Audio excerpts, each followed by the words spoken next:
Ex-governador do Ceará, ex-prefeito de Fortaleza, ele que também já foi ministro da Fazenda, ministro da Integração Nacional e se apresenta como pré-candidato do PDT à presidência da República. Ciro Gomes é nosso convidado aqui no Issa Bahia. É com ele que a gente conversa agora. Mais uma vez, seja bem-vindo, um prazer tê-lo aqui conosco. Bom dia, senhor Ciro. Bom dia, Jefferson. Um forte abraço a você. Muito obrigado pela oportunidade que me dá de, através da nossa rádio à tarde, falar com toda a querida gente brasileira de Salvador e da Bahia. Quando o senhor se refere à não realização de reformas como um desperdício de uma oportunidade de ouro por parte dos governantes, a gente, voltando um pouco no tempo, sempre percebe também que essas reformas esbarram no Congresso Nacional. Por mais que o senhor possa questionar também a real intenção ou vontade dos governantes de colocar em prática um projeto como esse. Como resolver essa equação, uma vez que a gente sabe que ninguém governa no Brasil sem o apoio do Congresso Nacional? Bom, ninguém deve querer governar sem o apoio do Congresso Nacional, mas o apoio do Congresso Nacional não pode ser isso que está trazido o Brasil numa crise eterna. Essa ideia de você se acertar via corrupção e fisiologia, não é, com diversos grupos que acabam sendo as mesmas pessoas, é a ciência da tragédia. Basta que a gente olhe um pouquinho para trás, parando para pensar, na própria história da redemocratização do Brasil. Collor foi cassado, Fernando Henrique e o PSDB nunca mais ganharam eleição nacional, governaram com essa gente, Lula foi parar na cadeia, governou com essa gente, Dilma foi cassada, governou com essa gente, Michel Temer saiu pela porta dos fundos, governou com essa gente e foi preso, e agora o Bolsonaro se desmoraliza a olhos vistos, governando com essa gente, traindo aquilo que foi o compromisso dele, que a população brasileira já está cansada. Entretanto, com a experiência que você já me apresenta aí, Jefferson, eu fui também parlamentar. E eu tenho para mim que a proposta para resolver isso está basicamente em 4 providências. A primeira providência, propor as reformas antes da eleição, de maneira que a eleição não seja esse jogo de personalidade, de ódio, de paixão, e sim um esforço que ajude o povo a entender as propostas concretas de reforma que nós estamos tratando. Por quê? Porque isso transforma a eleição não numa escolha de Chico Manuel Maria, mas numa eleição plebiscitária ao redor de um novo desenho para as instituições centrais da vida brasileira que estão colapsadas. Sistema tributário, sistema previdenciário, sistema político, tudo está, evidentemente, pedindo uma reforma. Segundo, o tempo da reforma. Se você lembrar, que é o que eu faço um esforço para ajudar o povo brasileiro a entender, o Fernando Henrique, com o Real, tinha o Congresso na mão e não propôs nenhuma proposta de reforma, não fez nenhuma proposta de reforma no seu longo primeiro ano de governo. E aí vai se dissipando a autoridade do presidente, entra a história da reeleição, medo de CPI, pronto, caiu nos braços daí da fisiologia, do clientelismo e da roubalheira. Depois você teve o Lula. O Lula teve uma oportunidade de ouro quando se elege e chega a 86% de aprovação popular e também cuida só de se reeleger, de eleger a Dilma, que é uma pessoa completamente desconhecida e a que ele impôs pelo carinho, pela gratidão, pela popularidade que ele tem ainda hoje no Brasil, ele botou a Dilma, que acabou desastrando o país. Portanto, o tempo da reforma são os 6 primeiros meses, que é o que eu vou fazer. Terceiro, sair da negociação de gabinete em Brasília e fazer uma negociação grande e aberta com os políticos, com os deputados, mas envolvendo uma grande mediação dos governadores e prefeitos. Quem tem a experiência que eu tenho sabe que a força de mediação dos governadores e prefeitos é muito importante para que você viabilize ou não uma reforma no país. E aí qual é vamos dizer, a mercadoria de troca? E é uma mercadoria de troca muito justa, qual seja, 23 dos 27 estados brasileiros estão quebrados. Eu tenho uma proposta de reestruturação da dívida dos estados e municípios e faço com que essa reestruturação seja parte das reformas, reforçando a taxa de investimento do país na direção de recompor a capacidade de investir dos estados e municípios. E terceiro e quarto, persistindo o impasse, eu acho que está na hora da gente chamar a população brasileira a votar diretamente aquelas que são as instituições que lhe interessam mais de perto. Por quê? Porque no Brasil só quem paga imposto é pobre e classe média e os ricos acabam dominando pelo lobby o comportamento do Congresso. Se eu mando essa reforma direta a voto popular, nós teremos aí 6 meses de debate, as populações serão informadas daquilo que a gente pretende e no fim o povo vota. diretamente eliminando esse toma lá da cá fisiológico de roubalheira, que, volto a dizer, é a ciência do fracasso. Esse fisiologismo que o senhor critica e que acaba sendo uma marca do Congresso Nacional e que aparentemente não dá sinais de que vai acabar com a chegada do próximo presidente, acaba sendo a pergunta que eu quero fazer para o senhor é o seguinte: tudo bem, o presidente Jair Bolsonaro, por exemplo, chegou com esse discurso de que não vou fazer a velha política, acabou se rendendo a esse fisiologismo. A gente pode citar vários exemplos aí de governos passados. Qual é o risco de deixar de lado esse fisiologismo e se isolar? Porque é uma possibilidade também, não é? Sim, o Bolsonaro é que deixou a população acreditar nisso. Você veja que eu comecei a resposta dizendo que quero governar em diálogo absoluto com o Congresso Nacional. Eu fui deputado estadual 2 vezes, eu fui deputado federal mais votado do país, eu fui prefeito, manejei uma Câmara de Vereadores, eu fui governador, manejei uma Assembleia Legislativa e, evidentemente, eu não quero ser o ditador do Brasil, nem o imperador do Brasil. Eu quero servir essa grande nação, se for o caso, que Deus me abençoe, pela vontade do povo, ser o seu presidente. Portanto, eu vou dialogar, eu estou lhe propondo um mecanismo diferente daquele que tem sido tentado no Brasil e que, na verdade, deixa eu lhe dizer, Jefferson, tem sido assim não para reformar o país. Se você dissesse assim, não, o Lula teve uma proposta importante e o Congresso não deixou passar. Isso nunca aconteceu. Fernando Henrique teve uma proposta importante e o Congresso não deixou passar. Isso nunca aconteceu. Bolsonaro tinha uma proposta de reforma importante, propôs e não aconteceu. Na verdade, o que é que está em jogo no Brasil? A reeleição. E eu entro nesse diálogo abrindo mão da minha própria reeleição e acabando com essa impertinência que tem corrompido muitos costumes brasileiros. Então, se eu abro mão da reeleição, eu não preciso negociar com o Congresso a minha eternização no poder. Segundo, medo de CPI. Ora, se eu sou decente e não tenho compromisso com a roubalheira, não vou lotear o governo com roubalheira, vou dar uma participação ampla a todas as forças políticas que dialogarem comigo, isso é absolutamente natural, por que eu vou ter medo de CPI?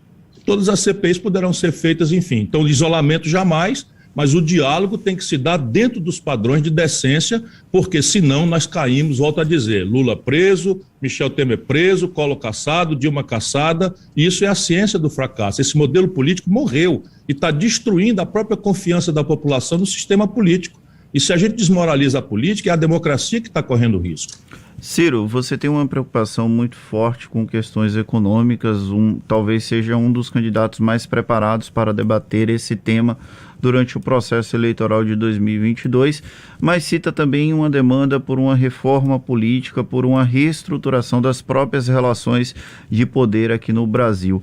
Caso você venha a ser eleito, quais são as reformas prioritárias para lidar com esses problemas, já que normalmente um governante aproveita a lua de mel dos 6 primeiros meses, do talvez primeiro ano, para poder lidar com essas propostas que podem ter um impacto negativo nas relações? Fernando, não é isso? Fernando Duarte, eu estou vendo aqui com uma telinha pequena. Bom, veja, eu estou querendo ver se a gente propõe uma reforma só, através de uma única iniciativa, de uma revisão constitucional que trate dessas instituições centrais que estão sob questionamento no Brasil. Veja, por exemplo, nenhum brasileiro que eu conheça defende o atual sistema tributário. Todo mundo diz que o sistema tributário brasileiro é ruim, não presta. Só que, daí adiante, fazer uma reforma tributária esbarra em coisas concretas e objetivas que só eu proponho. Então, por exemplo, eu estou dizendo que vou resolver o problema do buraco nas contas públicas, cortando 20% das renúncias fiscais. Não sei se o povo baiano sabe, mas salmão, queijo suíço, filé mignon, foi metido na cesta básica e deixa de recolher PIS/COFINS do governo, para o governo federal, e junto com mais 33 produtos supérfluos como esse, de luxo como esse, o Brasil deixa de recolher 8 bilhões de reais por ano. Com 8 bilhões de reais por ano, para mostrar concretamente de onde é que vem o dinheiro que eu tenho para financiar meu compromisso, eu boto 1 milhão de crianças brasileiras numa creche em tempo integral, ajudando as mães e os pais que precisam deixar seus filhos bem cuidados, bem alimentados, asseados, e ir à batalha da vida que não está fácil para ninguém. Pois bem, eu proponho cobrar um imposto sobre grandes fortunas, com alíquota muito moderada, de 0,5% a 1,5%, apenas e tão somente sobre os patrimônios acima de 20 milhões de reais. Com isso, eu atinjo 58 mil contribuintes numa nação de 210 milhões de pessoas, mas arrecado 60 bilhões de reais por ano. E por aí eu vou indo, construo algo ao redor de 3 trilhões de reais em 10 anos, que é o dinheiro que o país precisa para virar o jogo da estagnação econômica que já vai uma década. Sem isso, é mentira falar em emprego. Sem isso, é mentira falar em desenvolvimento. Sem isso, é mentira falar em melhoria dos serviços públicos de saúde, de educação, de segurança. E essa é a proposta que eu quero mandar, toda empacotada, numa revisão constitucional só. Então, eu vou discutindo agora na campanha, para que a população saiba o que eu estou propondo. Vou dar entrevista para uma rádio como vocês e fico sendo chato, falando números e tal. Por quê? Porque é o único que está tentando chamar o povo para entender. Por quê? Porque eu faço isso. Não é para mostrar erudição nem preparo. É porque o que está errado no Brasil, meus amigos, acredite, não está errado porque tem um manual de fazer certo e os caras em Brasília são tão safados que fazem tudo errado de maus que são. Não é isso, não. É porque o que está errado beneficia uma minoria ínfima de brasileiros que mandam e desmandam nessa república. Enquanto está aí 70 de cada 100 brasileiros, ou abertamente desempregados, ou trabalhando 70 horas semanais sem direito a nada na precarização mais selvagem da história brasileira, com a renda despencando, o salário mínimo com o pior poder de compra do mundo, né, dos últimos 16 anos no Brasil, o segundo pior salário mínimo da América do Sul. O Brasil não tem razão nenhuma, é o país mais rico da América do Sul, paga o segundo pior salário mínimo, só perdemos para a desastrada Venezuela. Pois bem, se a gente propuser isso e o povo apoiar essas ideias, o Congresso imediatamente se alinha. Por quê? Porque naqueles 6 meses mágicos, os deputados têm respeito por aquilo que o povo acabou de votar. Isso, acredito, eu tenho muita experiência nessa área e sei bastante bem o que é possível fazer. Mas lembro, persistindo o impasse, eu quero mandar essas reformas a um plebiscito popular. 6 meses de debate, quem for contra vai ter seu espaço para dizer por que é contra, quem for a favor vai ter o espaço para dizer que é a favor, e no fim o povo vai votar diretamente a favor de um novo modelo, não é, de economia política e de sistema econômico e um novo modelo de governança política para o país. Ciro, saindo um pouco dessa parte econômica que você demonstra realmente estar bem preparado, a gente vai para a questão das relações políticas. Você é um candidato que tenta sair da polarização entre Jair Bolsonaro e Luiz Inácio Lula da Silva, mas ainda assim as pesquisas de intenção de voto mostram que há um certo embolamento ali nesse nesse pelotão mais abaixo. Você acredita que é possível reverter esse quadro de polarização e quais são as estratégias que você deseja implementar para se consolidar como um candidato viável dentro dessa estrutura tão dual da política nacional hoje, que temos o bolsonarismo e o lulopetismo de alguma forma protagonizando o debate político no Brasil? Veja, mais do que acreditar, e eu acredito firmemente, com base na minha experiência, com base na história brasileira, eu considero absolutamente imperativo, necessário, uma coisa de salvação nacional, nós não permitirmos que o Brasil vá em 2022 para uma eleição despolitizada, em que, quando o Bolsonaro, cada vez mais se sentindo perdido, vai abrir a caixa de ferramentas, destampar toda a imundícia, tanto no plano da internet, que é uma coisa sem dono, para levantar toda a roubalheira, os escândalos que, infelizmente, são verdadeiros. Não é? Se o Lula não teve o devido processo legal, e eu denunciei isso na data, se o Sérgio Moro era um politiqueiro usando a toga para perseguir um político e virar depois um ambicioso ex-ministro, agora um candidato a presidente sem nenhuma visão de país, absolutamente despreparado, tudo isso é produto desse nós contra eles que o Lula introduziu no Brasil. E agora fazendo acordos absolutamente despolitizados, numa espécie de conchavão, em que ele e o Alckmin se acertam sem nenhuma proposta, sem nenhuma revisão histórica, enfim. Portanto, é necessário que a gente peça a Deus, volto a dizer, eu peço a Deus que ilumine a minha palavra para tocar o coração do povo brasileiro. Nós precisamos botar todos os candidatos, não pode ser como se você fosse um especialista em economia. Ora, economia é o que interessa. Né? O petróleo bateu em $104 agora. A Petrobras já está anunciando que vai manter essa estúpida política de preços, que vai arrebentar com o taxista, que vai arrebentar com o motorista de aplicativo, com o caminhoneiro, com a dona de casa, que não dão conta de pagar em dólar especulativo, porque está acontecendo uma guerra estúpida na humanidade. E o nosso presidente foi passear num condomínio de luxo em Guarujá. Ou a gente volta a dar valor às ideias, ou simplesmente nós vamos ficar nesse ódio, nessas paixões, e agora o Lula cansado, o Lula não tem mais nenhuma ideia. Qual é a proposta que o Lula quer colocar em vigor, que ele tendo 14 anos de oportunidade, 4 eleições, está nas eleições brasileiras desde 89, dividindo o Brasil, nós contra eles, e depois se junta com os mais contraditórios politiqueiros safados do Brasil, não é? Isso nós não aguentamos mais. Agora deixa eu lhe dizer, quando abriu a redemocratização no Brasil, a polarização era entre o MDB e PFL. Era Dr. Ulisses Guimarães e Aureliano Chaves. Aconteceram as primeiras eleições em 89, lá se vem Lula e Collor para o segundo turno. Depois você tem uma polarização bastante antiga no Brasil, depois da debacle do Fernando Henrique, que era o Lula contra o PSDB, e de repente o PSDB some do processo eleitoral brasileiro e aparece uma coisa chamada Jair Bolsonaro. Nós precisamos acreditar que a força do povo é uma força, vamos dizer, disponível para a gente convencer pela qualidade das ideias, pela biografia, pelas propostas concretas, consequentes, senão a democracia não faz muito sentido. E eu tenho convicção de que vai acontecer isso agora. Ciro Gomes, para a gente encerrar, não faz muito tempo o senhor chegou a suspender a pré-candidatura depois que parlamentares do PDT votaram a favor da PEC dos precatórios, o que inclusive pode até não ter ficado muito clara essa posição para alguns de seus simpatizantes, o que poderia representar uma certa incoerência. Como é que o senhor avalia o desafio de definir um lugar na disputa com Lula como candidato da esquerda? Veja, ninguém é de esquerda, meu caro Jefferson, porque diz que é. O Brasil, quando terminou o mandarinato do Lula, tinha 5 pessoas acumulando a renda dos 100 milhões de brasileiros mais pobres. O Brasil é o único país de 2 do mundo que não cobra tributo sobre lucros e dividendos empresariais, que eu cobrei quando fui ministro da Fazenda. O Brasil tem o menor alíquota de imposto sobre as grandes heranças do mundo. Nos Estados Unidos é 35%, o país capitalista, na Bahia é 4%. Percebe? Então, a prática do Lula é aquela de dar muito dinheiro para os ricos, são 4 trilhões e 88 bilhões de reais no período dele, e alguma coisa pouca para os pobres. Como ninguém fez nada pelos pobres, esse pouco que ele deu parece muito. Eu tenho um número, são 4 trilhões e 88 bilhões de reais transferidos para os banqueiros durante o período do Lula e 332 bilhões de reais transferidos para os pobres. Veja o FIES. O que é o FIES? O FIES, o Lula meteu a mão no cofre do governo, entregou para financiar os maiores conglomerados privados de educação superior do mundo, que nasceram no Brasil, e ele anda no jatinho desses empresários por aí, e deixou aí quase 7 milhões de jovens endividados na conta de 70, 80 mil reais, começando a vida.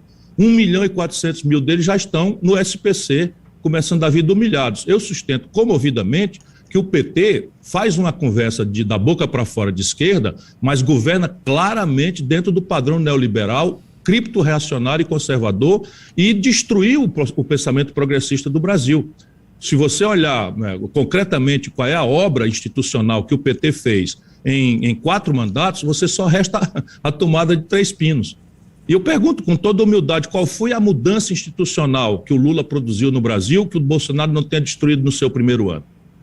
E a mudança que o país precisa tem que ter institucionalidade, não pode depender de Chico, Manuel Maria, que é o modelo de poder eterno do Lula. Isso é uma tragédia para o Brasil. Agora, a memória do governo dele é uma memória generosa, eu estava lá, eu ajudei, né? Eu nunca me neguei a ajudar. O problema é que ele agora virou uma pessoa que extremamente magoada, quer se vingar do povo brasileiro, não tem a menor vontade de mudar coisa nenhuma e está fazendo qualquer negócio pelo poder. Isso é um desastre para o Brasil.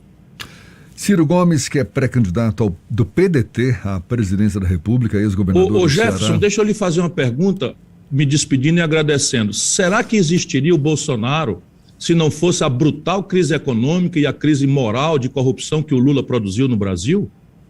Bolsonaro só se elegeu por isso, como um gesto de mágoa, de revolta do povo brasileiro, numa proporção de 70 de cada 100, São Paulo, Rio de Janeiro, Minas Gerais, Rio Grande do Sul, votaram no Bolsonaro, que nunca teve uma proposta, não tem uma obra, é um boçal, um despreparado, mas o nosso povo foi às urnas magoado. O desemprego explodiu, foi lá que explodiu a taxa de juros, foi lá também, essa crise que está aí foi produzida pelo PT, e isso é uma coisa que todo mundo vai lembrar. Tá certo. Ciro Gomes, muito obrigado pela sua disponibilidade, seja sempre bem-vindo, bom dia e até uma próxima então. Muito obrigado a você e um abraço a toda a gente querida soteropolitana.